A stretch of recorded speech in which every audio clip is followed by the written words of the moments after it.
Once you decide to publish a cookbook, you have a lot of different options on how to go about doing it. There's self-publishing, there's traditional publishing, and a lot of bloggers don't know where to start. But each method has a lot of trade-offs, and depending what you're trying to accomplish, you might want to do one or the other. I recently talked to Sally Ekus, a literary agent, and she's going to help you make the decision. Ultimately, though, there's three considerations to review when you're thinking about traditional versus self-publishing. Food bloggers or bloggers that are listening to this are thinking, of course, my book's going to have photography in it, right? And so how do you then compromise and navigate that expectation into the confines of traditional publishing, ultimately to lead to what's best for the book? Hey there, I'm Jason Logston, and this is Makin Bacon, all about helping you serve your fans, grow your income, and get the most out of your blog. A lot of food bloggers eventually turn their eyes towards putting out a cookbook. There's a lot that goes into it that's the same as creating a food blog. You have to create recipes, take good photographs, put it all together, and make sure that you do it in a way that's going to resonate with your readers. So there's a lot of overlap. Once you decide to do it, there's a lot of different ways you can go about it, whether it's self-publishing or trying to go through a traditional publisher. But self-publishing and traditional publishing, while they do have a lot of overlap, there's a lot of differences between the two of them. And understanding what those differences are can help you better make that decision for your own circumstances. In a recent podcast interview, I was talking to Sally Ekus from the Sally Ekus Group. She's a literary agent, and she's helped put out hundreds of different cookbooks. It's pretty amazing the amount of food bloggers and cookbook authors she's worked with. So she has a unique insight on what it takes to self-publish or traditional publish. So I wanted to share some of the things that we talked about so you can make a more informed decision on your own. We've been talking a lot about traditional publishing because you're an expert on that and you know a lot about self-publishing too. What are your thoughts when someone says, okay, I have an audience, I'm ready to publish a book, I think, should I do this myself? Should I put together a proposal? Do I just write the book or use recipes from my blog? What goes into that decision-making process? So I'll pick out the latter part of that question very specifically first, which is that if you want to repurpose content for the most part, then self-publishing is the path for you. Because for the most part, in traditional publishing, publishers are going to require essentially 90% new content. So you need to feed your blog new content to keep up ad revenue, to keep up your engagement, while also producing behind the scenes content that will then be published in your book. That's one answer to your question.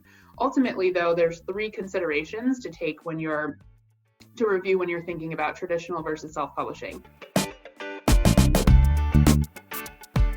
Distribution being key. If you want to be the distributor of your book, and yes, it can have an ISBN number and live on Amazon and barnesandnoble.com, but if ultimately those books are going to be in your garage or printed on demand, then fine, self-publishing might be the path for you.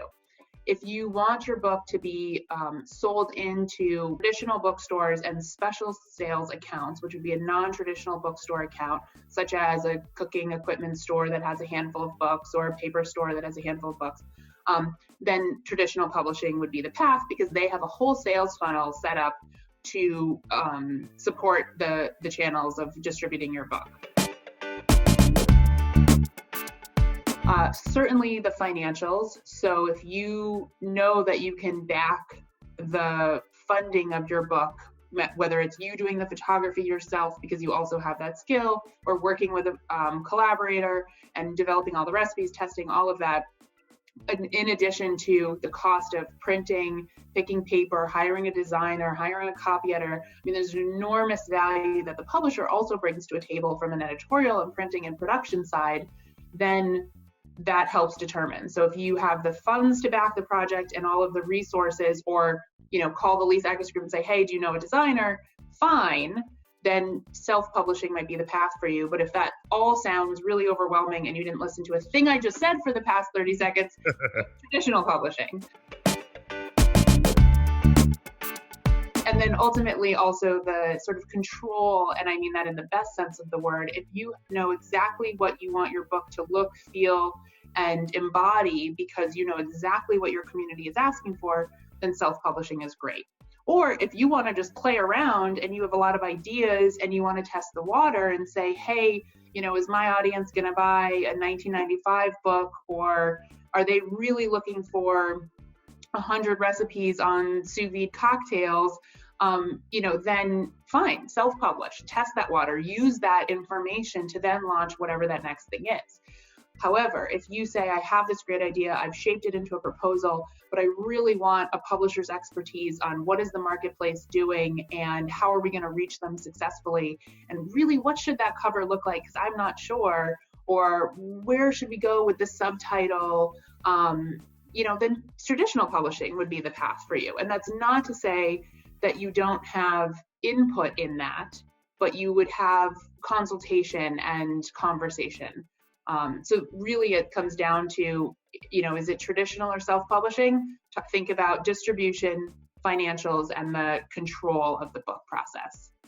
They're very different beasts. Writing the cookbook is semi-similar, but everything that goes around it, they are completely different. Yeah.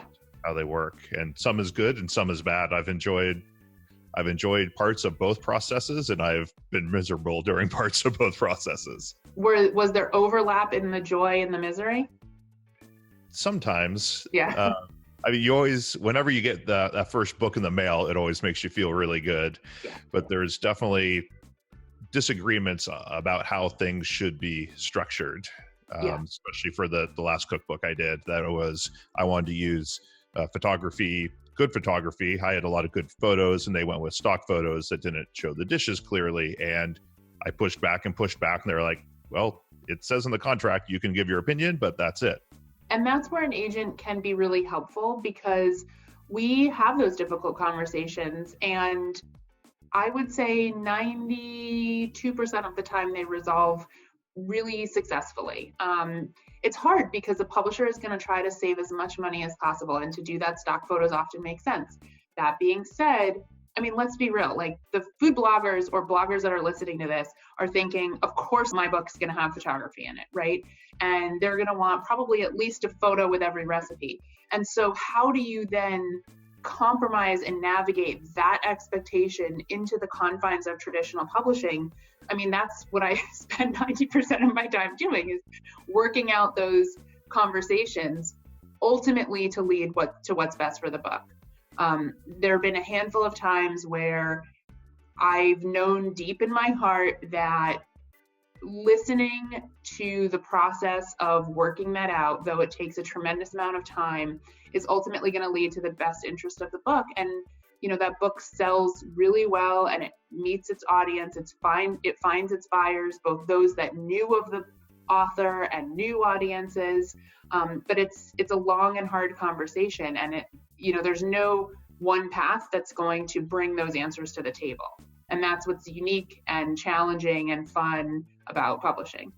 Another option is hybrid publishing, where you're bringing both benefits of each path to the table in selective ways. So it's really great for brands who want to purchase a certain number of copies to distribute to their community, or to give out, or to sell in a special package.